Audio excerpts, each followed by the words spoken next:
యుద్ధం వల్ల విధ్వంసం తప్ప ప్రజలకు ఒరిగేదేమీ లేదని, యుద్ధాన్ని వెంటనే ఆపితేనే ప్రపంచంలో శాంతి నెలకొంటుందని MLC professor Kodandaram, Telangana study forum అధ్యక్షులు Srinivasachari, VM home workers association అధ్యక్షుడు బేరా బాలకిషన్ అన్నారు. Telangana study forum, VM home workers association సంయుక్త ఆధ్వర్యంలో సరూర్ నగర్లోని విక్టోరియా మెమోరియల్ హోమ్ నుండి కొత్తపేట చౌరస్తా వరకు శాంతి ర్యాలీ నిర్వహించారు. ఈ సందర్భంగా వారు మాట్లాడుతూ, యుద్ధం చేసి శాంతి నెలకొల్పాలనుకోవడం మూర్ఖత్వం అని పేర్కొన్నారు.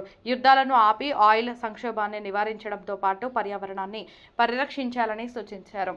ఈ కార్యక్రమంలో అయోచితం శ్రీధర్, పల్లె వినయ్ కుమార్, కేవీ రంగారెడ్డి, ఖాజం సత్యనారాయణ, రిటైర్డ్ తహసీల్దార్ లక్ష్మయ్య, వాకర్స్ అసోసియేషన్ కోశాధికారి జక్కుల శ్రీశైలం యాదవ్, మాజీ కార్పొరేటర్లు శ్రీవాణి, ప్రేమహేశ్వర్ రెడ్డి, నల్లంకి ధనరాజ్ గౌడ్, పగడాల రమణ, ప్రసన్నాచారి, కంఠం సైదులు, గాంధీ భవన్ రవి, నాలుకల నరసింహారావు, జంగిలి కిషన్, ధనంజయ నేత, శ్రీనివాస్ నేత, మల్లికార్జున నేత, నిరంకి రవిలతో పాటు వందలాది మంది వాకర్స్ పాల్గొన్నారు.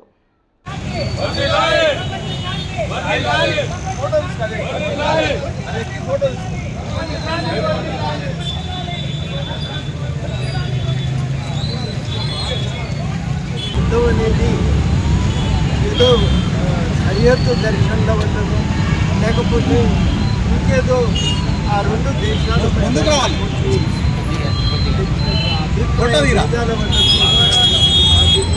కేవలం అమెరికా, మధ్య ఆసియా దేశాల మీద ఒక విత్తనాన్ని కోరుకొని ఈ యుద్ధాన్ని కేవలం అమెరికా ఒక ఆధిపత్యం చేసిన యుద్ధం మొదలైంది సాధనం లేదు.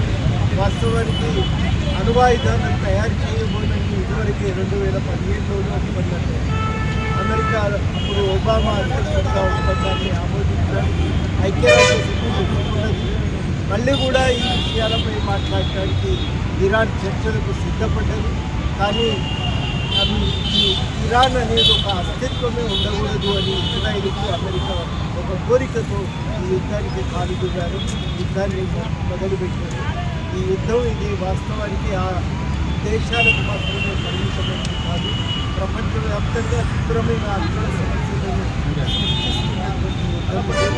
ఆ యుద్ధం కూడా సంబంధించిన కాల్పుల విరమణ కూడా అప్పుడప్పుడు ఆ మార్కెట్ల అవసరాలను బట్టి దాన్ని కూడా ఒక ఆటగా చేసుకోవాలి తప్ప శాశ్వతమైన శాంతి ఆ ప్రయత్నాన్ని చేయకండి. ఇవాళ మనమందరం ఆ శాంతి కోసం ఇవాళ ఏర్పడిన కాల్పుల విరమణ ఒప్పందం మీద దాన్ని ఆచరించాలని, కాల్పుల విరమణకు శాశ్వత కాల్పుల విరమణకు చర్యలు తీసుకోవాలని ఇవాళ మనం డిమాండ్ చేస్తున్నాం. పాకిస్తాన్ ప్రధానమంత్రి ఈరోజు మధ్యన ఏదో కొన్ని సర్దుబాట్లు చేసి ఒక 2 వారాల వరకు యుద్ధము విరమణ అనేది ప్రకటించడం జరిగింది. అయితే దీంట్లో భాగంగా ఏమైందంటే గ్లోబల్ మార్కెట్ అనేది ఒకేసారి పెరిగింది, అదే మాదిరిగా క్రూడ్ ఆయిల్ కూడా తగ్గింది. ఈ విధంగా ఏంటంటే ఒక ఆట ఆడిస్తుంది. ఈరోజు ట్రంప్ ప్రపంచాన్ని ఒక ఆట ఆడిస్తుండు. కాబట్టి అన్ని దేశాలు మేల్కొనాలి, ఈ ఆధిపత్య పోరుని మనం ఖండించాలి. మరి ఒక చక్కటి కార్యక్రమం, దేశంలో శాంతి జరగాలి, ప్రపంచంలో శాంతి ఉండాలి. మరి అడ్డగోలుగా మనం ఎవరి మీద అంటే దాని మీద దాడి చేసుకోవడం పోతుంటే అసలు ఏమవుతుందో అర్థం కావట్లేదు. ఇలా అనేక ఇబ్బందుల పాలవుతున్నాం మనం అంతా కూడా.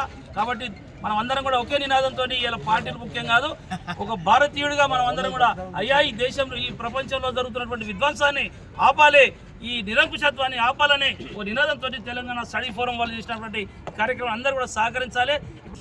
ఈ పీస్ ర్యాలీ అనేది ప్రపంచ యుద్ధం అమెరికా ఆధిపత్య ధోరణి నశించాలనే ఉద్దేశంతో తీస్తున్నది. అమెరికా ఎక్కడ పడితే అక్కడ విచ్చలవిడిగా ఎవరి మీద పడితే వాళ్ళ మీద దాడులు చేస్తూ, ఇంకా చిన్న దేశాలను చిన్న చూపు చూస్తూ ఈ యుద్ధాన్ని ఆపాలని మనస్ఫూర్తిగా కోరుకుంటూ యుద్ధాన్ని ఆపాలని కోరుకుంటున్నాం.